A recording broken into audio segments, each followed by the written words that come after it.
राकेश जी सिर्फ 10 मिनट, सिर्फ 10 मिनट। सभापति महोदय, आज मैं विपक्ष को सुन रहा था और सुनते समय मुझे लगा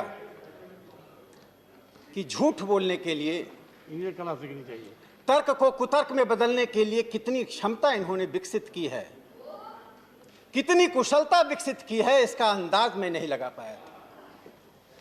अभिषेक मनु सिंघवी जी ने अपने उद्बोधन में एक बहुत ही महत्वपूर्ण बात कही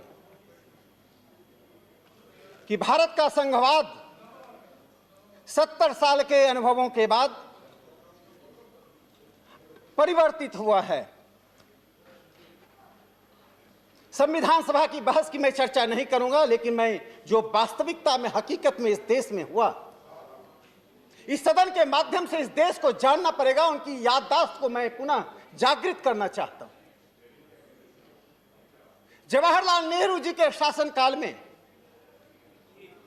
संविधान के जिस प्रावधान को डेड लेटर माना गया था संविधान सभा में, आर्टिकल 356, पंडित जवाहरलाल नेहरू के शासनकाल में 8 बार राष्ट्रपति शासन लागू हुआ। माननीय श्रीमती इंदिरा गांधी जी के पहले दौर में 35 बार और 80 से 84 तक में 15 बार यानी 50 बार राष्ट्रपति शासन लागू हुआ।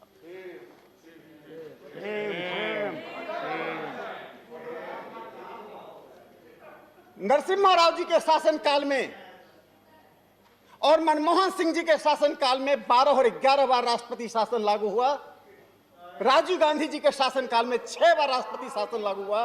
अपवाद में सिर्फ लाल बहादुर शास्त्री हैं जिनके शासनकाल में सिर्फ 1 बार राष्ट्रपति शासन लागू हुआ। जिस देश में चुनी हुई सरकारों को आप दूध में मक्खी की तरह निकाल कर फेंकते रहे और इस सदन में बैठकर आप लोकतंत्र का प्रवचन कर रहे हैं। मैं उस मुद्दे पर नहीं बोलना चाहता हूं अधिक। मैं दूसरा प्रश्न उठाना चाहता हूं। क्या था? कृपया बैठकर। सभापति महोदय, जब मान्यता गलत हो जाती है किसी सिद्धांत की, wrong assumptions lead to the wrong conclusion. हम हाउस ऑफ एल्डर्स हैं, हमारी आयु चाहे कुछ भी हो, लेकिन पूरा देश यह अपेक्षा करता है कि कम से कम 25% हम दलीय सीमाओं से उठकर संविधान की बात करें, संसदीय जनतंत्र को समृद्ध करने की बात करें। देश हमसे अपेक्षा नहीं करता है कि उन मुद्दों पर जो राष्ट्रीय हित का मुद्दा है, जो दूरगामी रूप में कोई नहीं जानता कि 25 साल बाद दिल्ली में किसकी सरकार होगी, कोई नहीं जानता कि दिल्ली में जहां केजरीवाल साहब हैं वहां किसकी सरकार होगी। लोकतंत्र में कोई भविष्यवाणी नहीं कर सकता। यह देश तो रहेगा, बाबा साहब अंबेडकर का संविधान रहेगा। मैं उस मान्यता की बात करना चाहता हूं। सिंघवी साहब, ये बोलना है कि पूरी दुनिया में जहां जहां फेडरल सिस्टम है, सभी देशों के पास राजधानियां हैं। प्लीज बैठ। ऑस्ट्रेलिया की राजधानी कैनबरा से लेकर अमेरिका की राजधानी वाशिंगटन, नाइजीरिया की राजधानी अबुजा, इथियोपिया, बेल्जियम, आप किस देश का नाम लेना चाहते हैं? इन सभी देशों की राजधानियों को 2 भाग में हम बांटते हैं, एक फेडरल डिस्ट्रिक्ट, दूसरा एक नेशनल कैपिटल टेरिटरी। ऑस्ट्रेलिया की राजधानी में जो सरकार है उस पर कॉमनवेल्थ की सरकार, कांग्रेस का की जो कानून है वो प्रिवेल करता है। वाशिंगटन डीसी, उसके पास तो अमेरिकन कांग्रेस में अपने प्रतिनिधि को भेजने तक का अधिकार नहीं। दिल्ली को तो 7 सांसद सदन में पहुंचते हैं। संजय सिंह जी उसी दिल्ली से राज्यसभा में आए। मैं एक प्रोफेसर रेखा सक्सेना के फेडरलिज्म पर जो एक अथॉरिटी है, उन्होंने दिल्ली को सब स्टेट कहा है। यह राज्य नहीं, सब स्टेट है। अब तक हमने कॉन्स्टिट्यूशनल मोरालिटी की बात कही, हमने डेमोक्रेटिक मोरालिटी की बात कही, लेकिन कोऑपरेटिव फेडरलिज्म के लिए उन दोनों से अधिक महत्वपूर्ण जुरिडिक्शनल मोरालिटी होती है। यदि जुरिडिक्शनल मॉरलिटी का उल्लंघन हुआ तो लोकतंत्र तो दूर रहा, फेडरलिज्म नहीं चल सकता है। अलग अलग सरकारें अलग अलग राज्यों में अलग अलग समयों में बनती हैं, यही डेमोक्रेसी का, लोकतंत्र का वैशिष्ट्य है।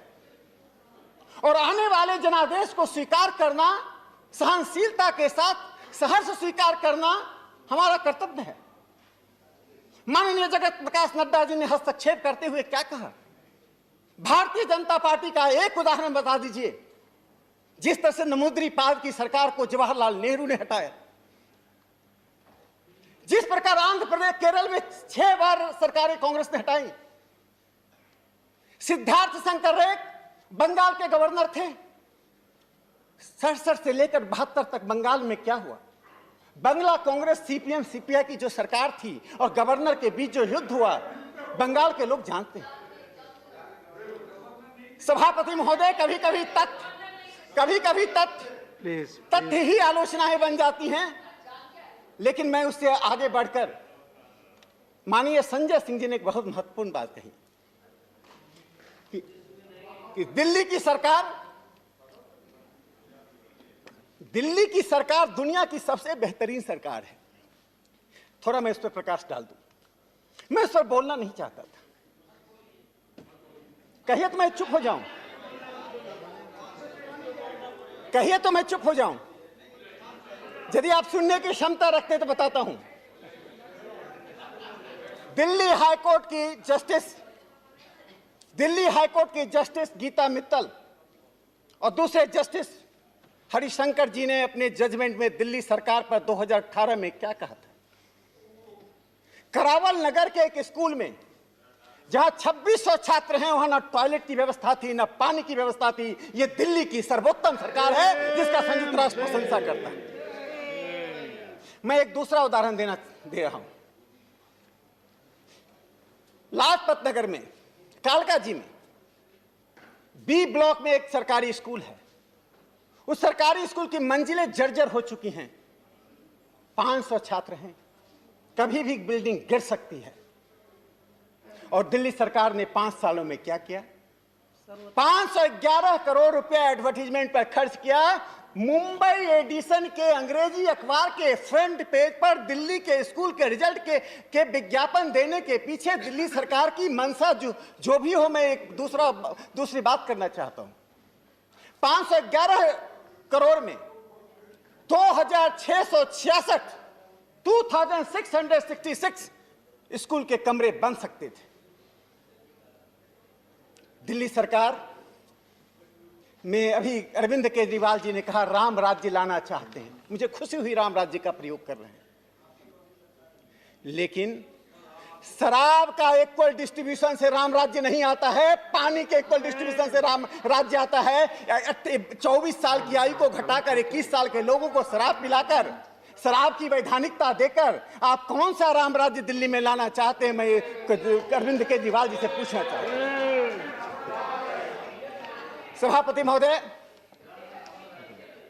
यदि एक बात होती दिल्ली सरकार की तो मैं कहता, यदि दिल्ली सरकार की, मैं एक बार दिल्ली जल बोर्ड जर्जर हो चुका है। दिल्ली में 12 कॉलेजेस हैं जो दिल्ली सरकार से फुल्ली एडेड कॉलेज हैं। मैं उस कॉलेज की व्यथा बता रहा हूं। जब दिल्ली में कोरोना से संक्रमित लोगों के कारण, लॉकडाउन के कारण लोगों को वेतन देने की बात चल रही थी कि हर किसी को वेतन दिया जाए, तो दिल्ली के कुछ कॉलेजों का मैं आंकड़ा देना चाहता हूं। राजगुरु कॉलेज में 4 महीने तक लॉकडाउन में कर्मचारियों को, शिक्षकों को वेतन नहीं मिला, सफाई कर्मचारियों को वेतन नहीं मिला, अदिति महाविद्यालय में वेतन नहीं मिला, महाराजा अग्रसेन कॉलेज में वेतन नहीं मिला, 12 कॉलेजों में वेतन नहीं मिला। जो मिला मैं बता रहा हूं, एक उदाहरण देना चाहता हूं। राजगुरु कॉलेज में आपके जमाने में नहीं मिला, जितना पैसा मिलना चाहिए था उसमें 23 करोड़ रुपया अभी तक कम मिला है। आप अनुमान लगाइए, वहां के सफाई कर्मचारी, वहां के सामान्य शिक्षक, उनका जीवन कैसे चल रहा होगा? सभापति महोदय, प्रधानमंत्री नरेंद्र मोदी जी ने कोऑपरेटिव फेडरलिज्म की बात कही, आपने उसका माहौल उड़ाया। देखिए, हमारे झूठ बोलने से तथ्य नहीं बदलता है। इस देश में एक नेशनल डेवलपमेंट काउंसिल हुआ करता था। एनडीसी की मीटिंग हमारे विद्वान मित्र सिंघवी साहब बताएंगे कि साल में कितनी बार होती थी। एनडीसी की मीटिंग में मुख्यमंत्री इकट्ठा होते थे और सभी मुख्यमंत्रियों के बीच में प्रधानमंत्री और कुछ मुख्यमंत्रियों का भाषण होता था, इंटरेक्शन नहीं होता था। प्रधानमंत्री नरेंद्र मोदी जी के 6 साल के शासनकाल में मुख्यमंत्रियों के साथ जो संवाद हुआ है, लोकल सेल्फ गवर्नमेंट को जो लेजिटिमेसी दी गई है, उनके साथ संवाद हुआ है, कोऑपरेटिव फेडरलिज्म वह नहीं है तो और क्या है? माननीय राकेश जी, बस मैं कंक्लूड कर रहा हूं। मैं विपक्ष को इतना ही कहना चाहता हूं कि राष्ट्रीय राजधानी की दिल्ली यह देश की अस्मिता का प्रतीक है। महाराष्ट्र, पंजाब, बंगाल, असम, पूर्वोत्तर सभी लोग यहां आते हैं। दुनिया के सभी भागों से लोग यहां आते हैं। हम दिल्ली सरकार के अधिकार को नहीं छीन रहे हैं।